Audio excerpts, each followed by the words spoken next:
Recording in progress. We will start our spiritual journey with Mike Hayes.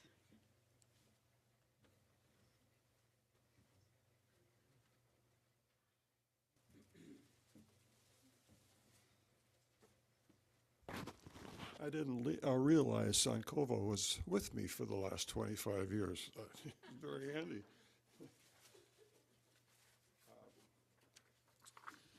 I have visual aids as a good ex-teacher. Good morning, and welcome to my spiritual growth. The journey began about 25 years ago. An anonymous quote relates a fact about creating a spiritual growth effort. Unless you make an effort yourself, no one in heaven or on earth can help you. My journey began with an overwhelming spiritual need to do something concerning my questions about my faith, hope, love, and even God. I had many events that I thought at first were coincidental and, quite frankly, weird. Between my questions and those events, I decided to begin my spiritual growth. All of them eventually led to my firm belief in the Holy Trinity, Father, Son, and Holy Spirit, and Unitarianism, Universalism. One event, as an example, occurred recently. It demonstrated the effects of the Trinity influencing my spiritual growth.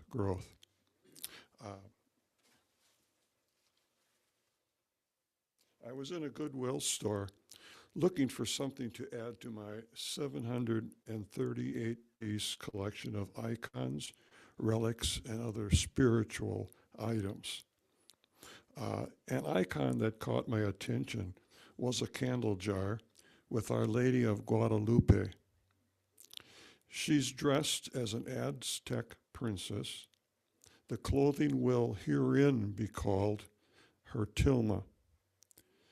The painting of her vision was created on December 12th, 1531, and she is the patron saint of Central America. So when I got home, I proceeded to Google for some investigation. The first site that came up was the original painting of Our Lady of Guadalupe. I was surprised. I immediately thought, wow, this is another event or coincidence in my life. There's a reason for this that I found her. I continued to the site to read what they had to say about her. Well, December 12th is the feast of Our Lady of Guadalupe. You have probably heard of the Lady of Fatima, and both of these saints are the mother of Jesus, Saint Mary. I am not attempting to convert you or myself to the Roman Catholic Church. I used to be one. This is one of the many events that continue to create my spiritual journey, those weird things. And that includes a belief in the Holy Trinity and deeply in Unitarian Universalism. So research by professional scientists and NASA determined the facts about the Lady of Guadalupe. She appeared to Juan Diego on a hill that was unfortunately the most notorious location of child sacrifice to Aztec culture. The painting was created through descriptions that Juan Diego had seen a church for the Lady of Guadalupe was built on the mentioned sacrificial hill, as was her request of Juan Diego. So scientists then determined light is reflected from Guadalupe's eyes. They could see people that had looked into her eyes before, but an optometrist fainted when examining her eyes. He stated, when I examined her eyes, I was looking into human eyes. The tilma is made of cactus fiber. It should have decayed within 5 years. The tilma also had nitric acid spilled on it and survived a 12-stick dynamite bombing. About 500 years later, the original painting is still perfectly intact. No brushstrokes are on the tilma, and there has been no fading. Scientists determined that no known precise colors on the tilma existed at the time of its painting. Her skin tone is darker from a distance when you walk into the church where this is displayed. And it makes her appear Aztec. If the viewer gets closer to her, the skin turns lighter as a young Jewish girl would appear. The stars on her mantle, as they would have appeared on December 12th, 1531. However, the perspective is not looking up. Instead, it appears looking down from heaven. The corona, the crown, on her head, Virgo over her heart, and Leo, the Lion of Judah, over her womb. These events and coincidence continue to motivate my spiritual path. All of the events were not occurrences. All of the events occurrences reinforce my faith in the Holy Trinity. Another anonymous quote, "We are not separate from spirit. Each of us has a spirit. With each of the events, my hope motivated me to increase my spirituality. Patience is needed to research, question others, and consolidate thoughts into a satisfying spiritual path. Eventually, I formulated my desired self-created spiritual beliefs. Research resulted in respect for most religions of the world. My research included Native Americans, prehistorics, most of our common Christian churches, atheists, Judaism, Islam, Buddhism, Hinduism, Chinese, and Japanese. And there were more. I considered Hinduism closest to becoming my home. Each of them at their core is why I respect them. They have love as its main intent. Hinduism, history, though, has shown most of them have not heeded that central core of love. Anger, revenge, pride, selfishness, and greed have caused too many wars, forcing love and peace to be set aside. Sorry. Is that important? No. Okay. The ironic peace between this is cool. The ironic peace between the Axis and the Allies during World War I occurred so that they could play a baseball game and have a day of rest remains an impression on me. I wasn't around, but I heard this too. The motivation was a celebration that these two sides that were killing each other, they both believed that this was the day of the birth of Jesus. As more time passed, I was getting close to establishing a Hindu home, as I said, base that would consolidate my new self-created beliefs. However, faith, hope, and love needed more clarity as to performing those three concepts. How do you perform faith, hope, and love? And then another event occurred during the early part of January 2005. The local newspaper here had an article about a new church in Fond du Lac. It involved Unitarianism, Universalism. Reading the article, I located my potential home. It was all there. The principles, not tenets, and beliefs consist of comprehensive, clearly explained faith, hope, and love for all people, creatures, and Mother Earth. That's where my highway adoption goal came from, including its atmosphere. Another unknown author states, "You will discover that you find your spirituality if you can discover the fragility and importance of all life. And as an example, I established a prayer before I eat.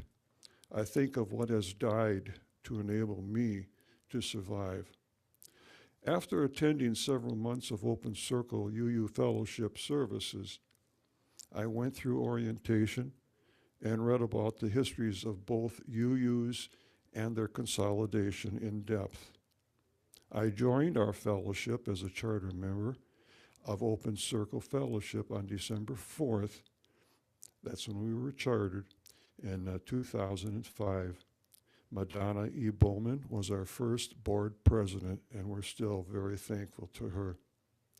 An anonymous quote states, "There is more than one path in life, and you must be willing to try more than one."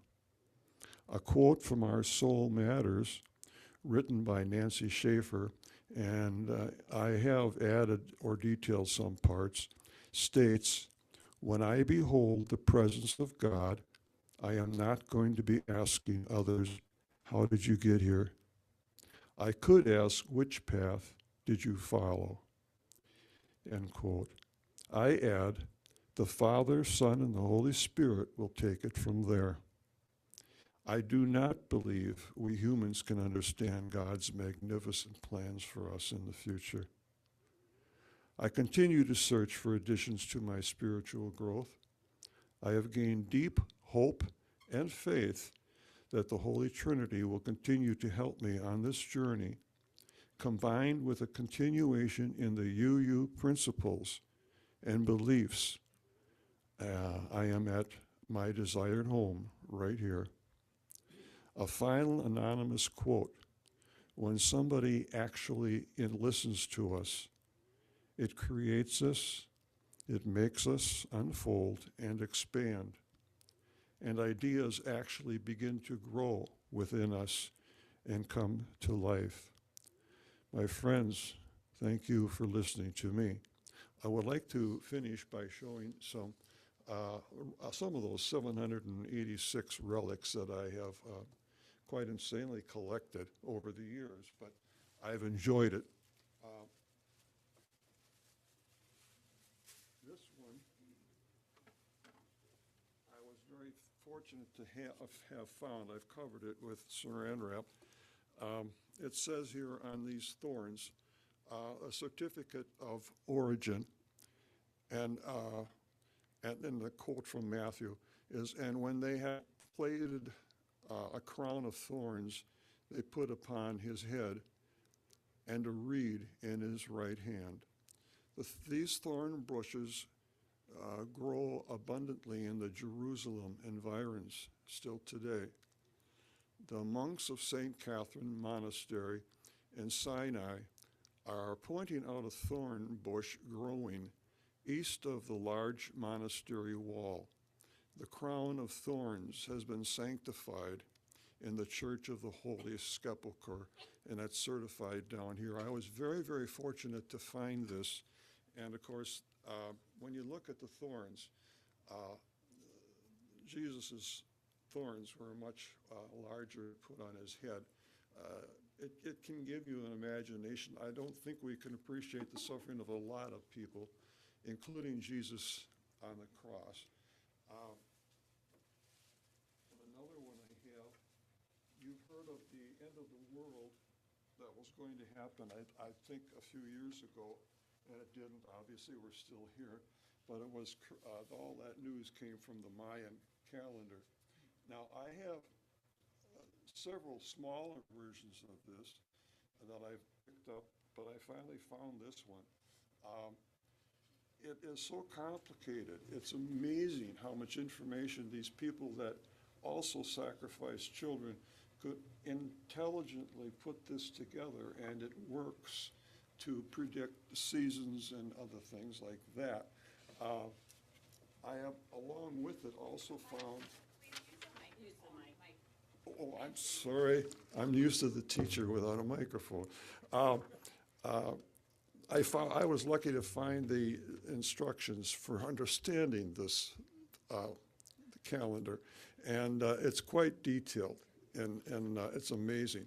I ran off five extra copies for anybody interested, in case you have one of these at home. Even they can get us. I have little green ones about this big. They're very compact. I don't think they can be this detailed.